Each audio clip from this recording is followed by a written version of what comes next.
E aí, pessoal, tudo bem? Fabrício aqui. Hoje nós vamos falar sobre estatística.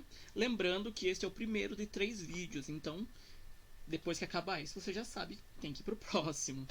E o que esses vídeos vão abordar? Primeiramente, nós vamos dar aspectos gerais da estatística. Depois falaremos das medidas de tendência central. Não sabe o que é? Simples. Média, mediana, moda, média ponderada. E por fim, falaremos sobre as medidas de dispersão. Aí sim talvez seja um conceito novo. Primeiro, o que é estatística? Lembrando, a estatística é o ramo da matemática que vai estudar a interpretação de dados, análise e representação. Para que isso, né? Simples. Para reconhecer dados, tomar decisões, prever possibilidades, confirmar expectativas, fazer descobertas, entre muitas outras coisas. Então vale muito a pena aprender um pouco sobre estatística. Ainda mais que se aproxima muito daquilo que a gente já sabe. Jornal, televisão, escola, trabalho, tudo usa tabela, gráfico e tudo que a estatística tem para nos oferecer. Primeiramente, vamos falar sobre os dados. Na estatística, vamos chamar os dados de variáveis. E esse conjunto de dados eles podem ser qualitativos quando estamos nos referindo a características ou quantitativos quando nós podemos fazer algum tipo de contagem.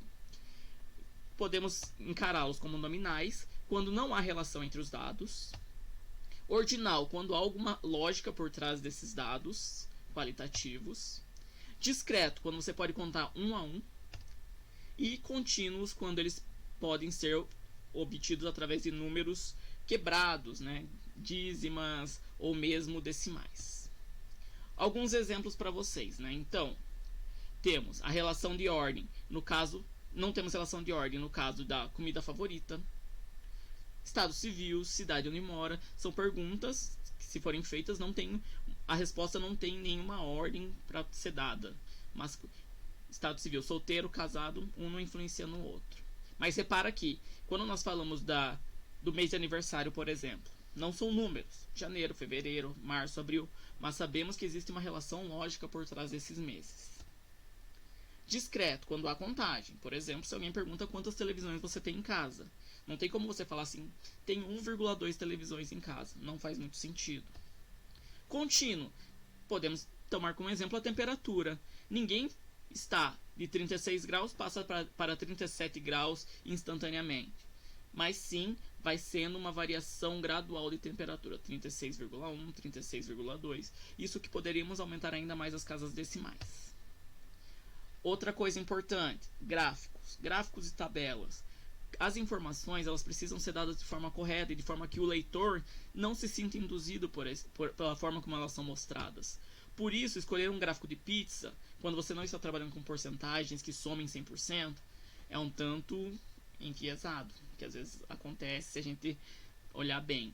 Temos aqui o histograma, por exemplo, que traz frequências, ou esse outro que utiliza pontos, ou temos esse que é um gráfico contínuo, também ideal talvez para quando você faz medidas que tenham muitos dados e que esses dados tenham uma variação mínima entre um ponto e outro.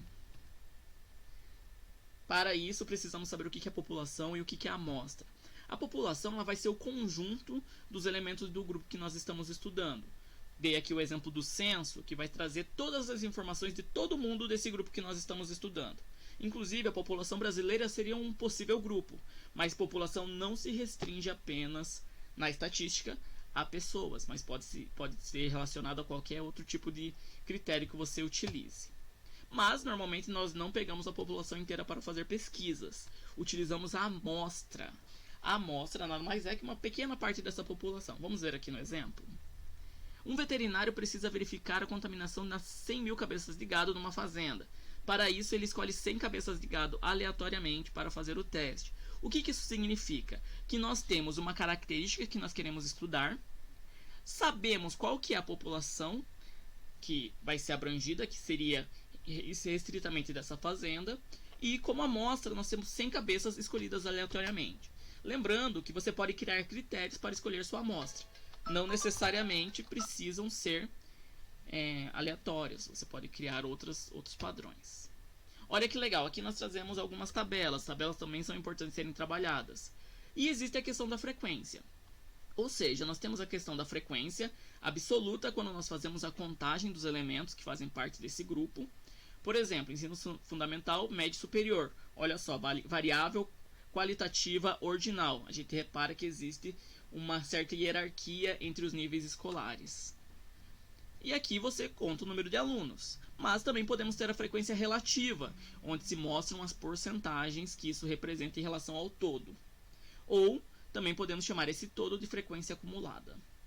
Neste outro caso, repara, nós não estamos trabalhando com valores absolutos, mas sim intervalos. Ou seja, o que isso significa? Que se o seu valor estiver entre esses valores, você vai fazer a contagem dentro dessa categoria. Por que isso aqui é importante?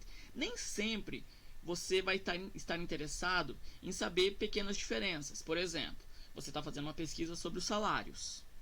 Então, um salário de 810 para um salário de 820 é muito próximo do outro e poderia estar numa mesma categoria. Por quê? O que vai fazer diferença para você? Como nesse caso aqui, nós podemos ver, né, 4 a 8 salários, 20 a 24 salários, ou seja, existe uma gama maior de possibilidades dentro disso para análise. Mas claro, lembre-se, tudo isso depende do contexto que você está inserido. E no próximo vídeo nós vamos falar um pouquinho sobre as medidas de tendência central, que são média, mediana, moda e média ponderada.